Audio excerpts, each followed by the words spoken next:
Today we're going to make traditional Hungarian walnut rolls. They come together easier than you might think, and they're an absolute stunning cookie. They have this beautiful nutty walnut filling with kind of a tender flaky cream cheese pastry on the outside, and it's all rolled in sugar and baked to perfection. Let's get into it. So, first step of walnut rolls is to make the dough. This is the same dough that's in my kolaczki recipe, but it is repurposed with a new and more delightful walnut filling. Please admire my new hand blender. Happy to have her. All right, so we're gonna start, there's 4 ingredients here, so let's do this. We've got butter that is slightly softened. I have cream cheese that should be slightly softened, but it's not because you know me. And we've got AP flour and salt, and that's what we're gonna do here. So we're gonna start with our butter. If your butter and your cream cheese are softened, then you can put them together, but you know, here we are.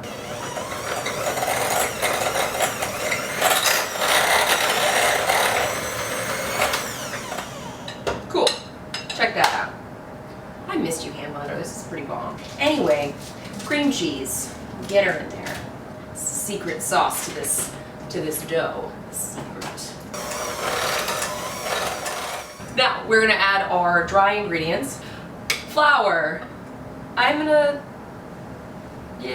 We're gonna go all in there. I probably will have regrets. And then we're gonna do a little bit of salt, a little bit of kosher salt here. It's about a 1/4 teaspoon. All right, starter on low. Fortunately, this thing always starts on low. Cool. And then you're just gonna kind of cut that in, right? Just slowly work it in. There's not too much moisture in here, so you're not gonna really develop gluten too fast, so you don't have to really stress about that. Later, when we're kneading it, you're gonna wanna be gentle with it, because there is moisture in the cream cheese, and that's basically what's hydrating the flour. I can't tell if it's crying or if I'm crying, but... All right, we're gonna finish it by hand because apparently she's having a rough morning, which is odd because we're just starting. All right, put that on the counter. If you made this in a stand mixer, this wouldn't happen. So obviously, you know, I have regrets right now. All right, anyways, so we're just gonna go ahead and kind of gather our flour. It's already hydrated, it just didn't know what to do with itself in that bowl with the hand mixer, and that's fine. We're just basically getting it to come together. It is already soft, and like you see that I just basically did barely nothing to get it to do that. And that's what we want. We just want to kind of grab it, gather it. It's not like pie dough or anything like that where you're going to need to add moisture or anything. You've got all of the moisture you need in that cream cheese. I'm just going to divide this in 4ths, and we're going to wrap each section so that we can work on one piece, a small piece of dough, without having to temp the whole amount of dough, and that way it's going to keep it from shrinking, and they're going to be more flaky and beautiful and like, oh, yes. So anyways, without further ado, into the fridge they go. They should chill about 2 hours. You can chill them overnight. I wouldn't chill them any longer than that. You could freeze it. All right, so while our dough is chilling, we are gonna go ahead and make our filling. So this just needs a little time to also kind of chill and rest, about an hour. So we're gonna wanna go ahead and have that ready. I'm gonna get my milk, and I'm gonna bring that to a boil. My butter is already melted. And I'm gonna go ahead and process my walnuts in a food processor. Now you could do this, you could buy them ground if you want. Or you could go ahead and you could smash it with a rolling pin in a pastry bag or whatever. Up to you. And I'm going to pulse or two. If you have too big of pieces, then you're going to have a hard time rolling it. It's also not going to make a nice cohesive filling. And there we are. Perfect timing. So our milk has just come to a boil. We're going to take that off. I'm going to pour it back into here just because it's a lot easier to pour from. And we're going to get our walnuts in our bowl. In our bowl with our walnuts, we're going to mix our sugar. I'm going to go ahead and pour our butter in there. Get myself a spatula. And then I'm going to go ahead and pour about half of my hot milk on top. Now, this is a variable amount, depends on, kind of how much you've ground your walnuts and how much you've boiled down your milk. So I'm going to add about half, so about 2 tablespoons. I'm just going to mix that together. And you want it to be a nice paste, right? So this is a little loosey-goosey, but it's getting there. So we're gonna go ahead and add maybe just a little bit more of that milk, not all of it. You know, in fact, it's actually pretty much, it's almost there. So I'm just gonna do just a little bit more. Yeah. Okay, so you can see how it's kind of like a paste. It's not, you know, it's not runny, it's not loose. That's perfect.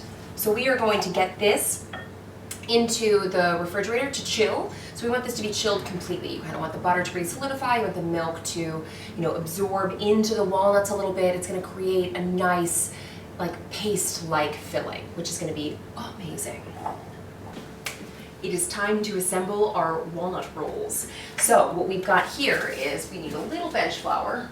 We've got one piece of our dough. We've got our filling. I've got a rolling pin. And then I've got a parchment lined baking sheet, which needs just a little square over here. Okay. So go ahead and just kind of flour both sides of your dough, right? Just go ahead and get a little floured. And then you're gonna take a little bit of sugar and put that on your bench. Now this is the magic, because this is gonna get on one side of the dough and it's gonna be all up in there. It's gonna be amazing. Flour your rolling pin and just kind of working and moving, roll it out gently. Try and keep it, like think about the fact that you're gonna cut squares and try and keep it into, you know, a square-ish shape. Now you want to work quickly, keep it cold, and you also want to get this as thin as you can, like around a 1/16 of an inch. An 1/8 of an inch is what a lot of recipes say, but that's a little too fat, especially with walnut rolls, because then the bottoms will burn before the inside has a chance to bake and puff and everything, and so like that's just sad. So go ahead and just kind of get it as thin as you can, adding a little more sugar or bench flour as you may need. We are around an 1/8 of an inch, and I just like to get her just a little thinner, right? So here we are. We're about at a 1/16 right here, like just a little thinner than, I mean technically I guess half as thin as an 1/8. And I'm gonna use a fluted cutter. You could use a knife, you could use a pizza roller, whatever you have. I'm gonna use this little guy right here. I'm gonna try and get as many 1.5 inch pieces as I can.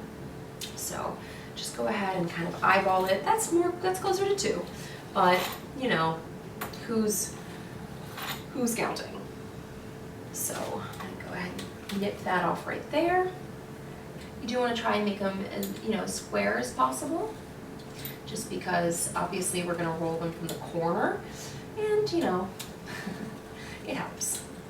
So we're gonna go ahead and kind of see how many we can get out of this piece. You can go ahead and save these scraps. You can re-roll them one time. They will puff a little bit more. The dough is gonna be a little different just because, you know, it's got extra sugar in it, and it's been worked. But here we've got our first batch, and we're gonna go ahead and put a dollop, about a teaspoon, like an actual, not a teaspoon, but like a little teaspoon, like a little scoop in the center. If you put too much filling in there, it will overflow, and you will have a situation, a delicious situation, but a situation nonetheless. So, you know, you want to be mindful of how much you're putting in there.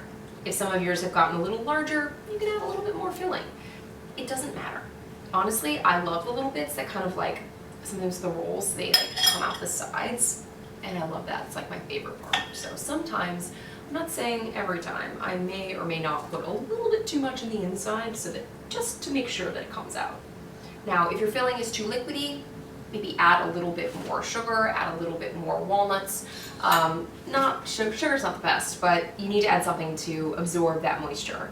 Okay, and then we're gonna take a square at a time, and we are going to roll from one corner, kind of push it up and over, and just, you know, give it a nice little roll. Get that. Boop. Boom. And that's it. That's all we're gonna do. Nice little roll.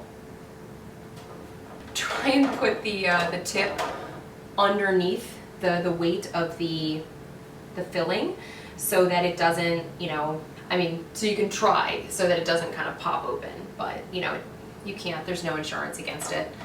Now, I have preheated my oven to 375 degrees because we want to bake these immediately. If you chill them, then they will puff enormously before when they bake, and then they will definitely pop open. But if you don't chill them, there's a likelihood they'll be just fine. So you'll just repeat with the rest of your dough, and then you'll kind of just bake and work in batches. So I'm going to pop this in my preheated oven, 375, and I'm going to check in about 5 minutes. See what's up. They will be done. And they're out. They baked about 12 minutes until the filling looked nice and bubbly, and you got a nice golden brown around the outsides. Some of them look perfect, and some of them look like we overfilled them. But let's just let them cool, and then we'll try them. It's time to try. I'm so excited. I can't wait. These are one of my favorite cookies. Let's see which one I'm gonna try. This one. Ooh, it's like a nice golden brown on the bottom, and the filling has kind of bubbled and browned and caramelized a little bit. Ooh, wow. It's amazing. The dough is soft and tender. It has a little tang in the cream cheese and the crunch on the outside and the nuttiness of the filling. Oh my god, they're my favorite.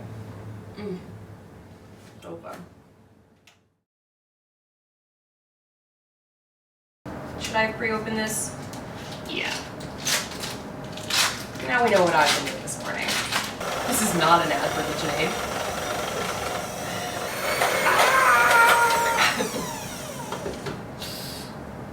Everything's fine. Whoa, we're gonna get our butter that is everywhere.